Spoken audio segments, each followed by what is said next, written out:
Johnny Hallyday son livre de chevet fait recette.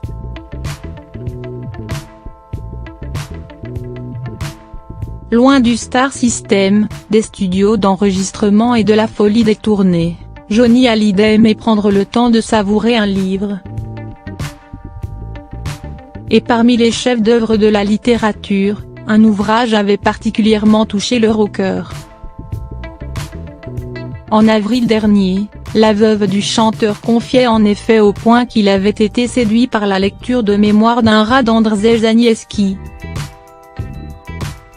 Une information dont s'est emparé l'éditeur français du livre en ornant chaque exemplaire d'un bandeau sans équivoque, le livre que Johnny Hallyday offrait à ses amis. Écrit en 1979, le livre jugé sulfureux a été publié pour la première fois en 1990 avant d'être traduit en France 4 ans plus tard.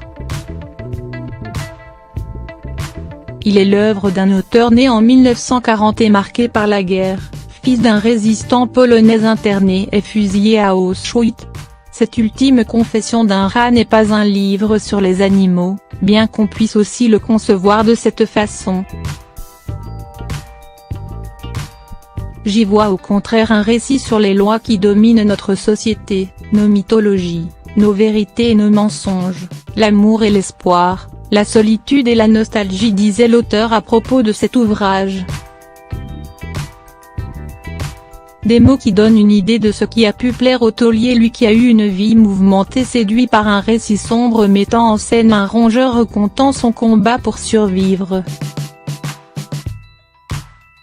Les éditions Belfond ont donc eu l'idée de rééditer Mémoires d'un rat dès le 8 novembre après avoir lu la longue interview accordée au printemps dernier par la mère de Jade et Joy.